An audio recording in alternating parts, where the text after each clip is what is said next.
नमस्कार, मैं वीरेंद्र कुमार पालीवाल आप सभी प्रियजनों को प्रातःकालीन शुभ विचार श्रृंखला के इस अंक में हार्दिक स्वागत करता हूं। आज का चुना हुआ दिव्य गुण है न अतिमानता, यानी कि अहंकार से पूर्ण मुक्ति। पूर्णावतार भगवान श्री कृष्ण ने 26 दैविक गुण गिनाए हैं, दैविक संपदाओं को प्राप्त व्यक्तियों के लक्षण गिनाए हैं। आज 26वां लक्षण की ही हम बात कर रहे हैं। आज के दिन पूरे 26 दिव्य गुणों को, डिवाइन वर्च्यूज को हम लोगों ने पूरा किया। अहंकार से मुक्ति कौन नहीं चाहता, और भला बल्कि और भी सरल भाषा में कहा जाए तो ये बौद्धिक ज्ञान कि अहंकार मानसिक कलेश है, मानसिक विकार है, ये हम सभी जानते हैं। पर ये बौद्धिक ज्ञान की बात है। बौद्धिक ज्ञान को अपनी आदतों में, व्यक्तित्व में, आचरण में लाने में वास्तव में बहुत कठिनाई है। इसी की हम चर्चा करते हैं कि क्या किया जाए कि अहंकार से मुक्ति यानी विनम्रता, या इसे कहें ह्यूमिलिटी, अपने व्यवहार का हिस्सा, अपनी आदतन कैसे लाया जाए। इसमें तो कोई दो राय नहीं कि जीवन के सभी क्षेत्रों में विकास और सफलता की संभावनाएं बढ़ जाएंगी यदि आप विनम्र होंगे, और यदि आप अहंकारी हुए तो समाज, व्यवसाय, कार्यक्षेत्र, आध्यात्मिकता, बड़ी बड़ी बातों को तो छोड़ दीजिए, आपके परिवार में आपकी स्वीकृति नहीं होगी।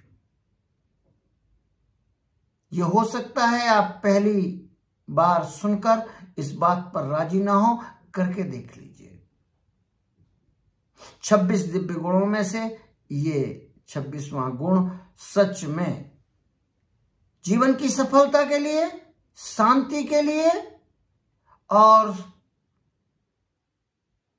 धनवान, गुणवान, बुद्धिमान, कौशलवान, प्रतिभावान होने के लिए विनम्र होना बहुत जरूरी है।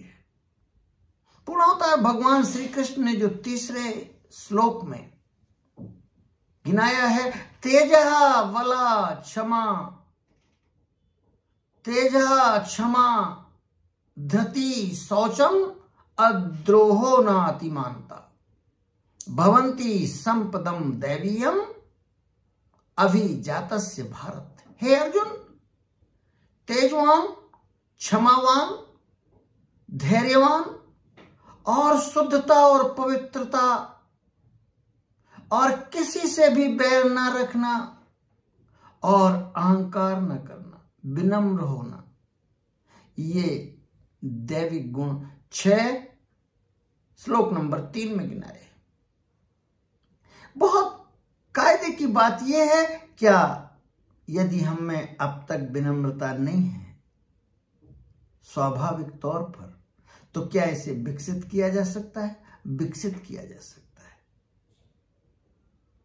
अगर आप सफल होना चाहते हैं, अगर आप सुखी होना चाहते हैं, अगर आप धनवान होना चाहते हैं, तो ये वॉलंटरी नहीं, ये मैंडेटरी है।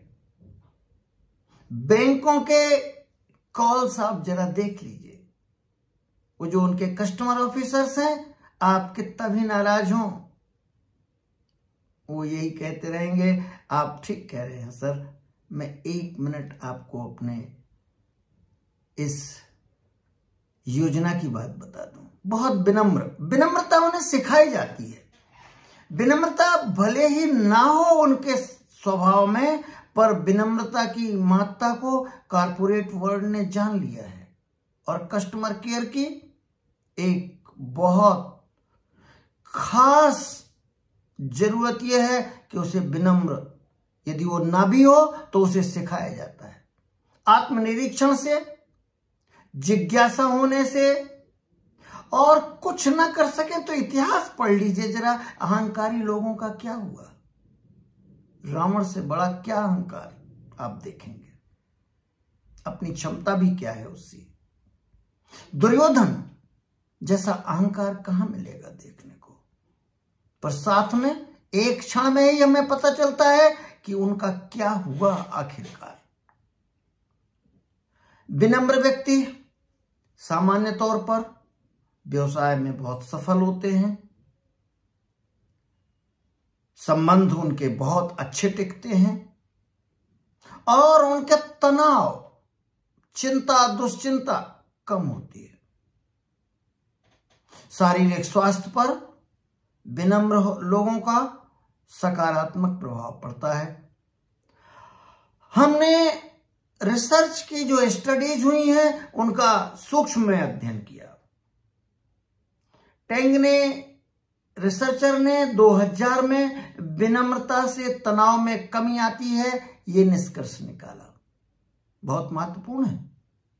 अब ये इंपीरिकल हो गया, प्रयोग सिद्ध हो गया।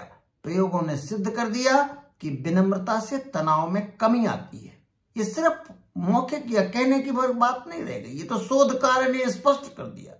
दूसरा, और 2013 में की हुई रिसर्च में उन्होंने निकाला हम्बल लीडर्स, कुशल नेतृत्व के लिए हम्बल, एकदम विनम्र लीडर्स आसानी से टीम बना पाते हैं।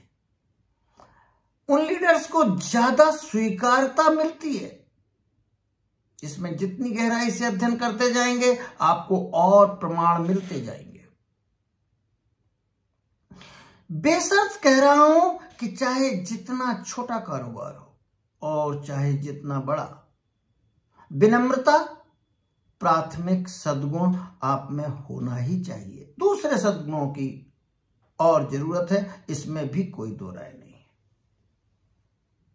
बड़ा हुआ तो क्या हुआ, जैसे पेड़ खजूर, पंछी को छाया नहीं, फल लागे अति दूर। आप बहुत बड़े हो जाएं क्या फर्क पड़ता है, पक्षियों को छाया नहीं है, वो थोड़ी देर आकर विश्राम नहीं कर सकते वहां।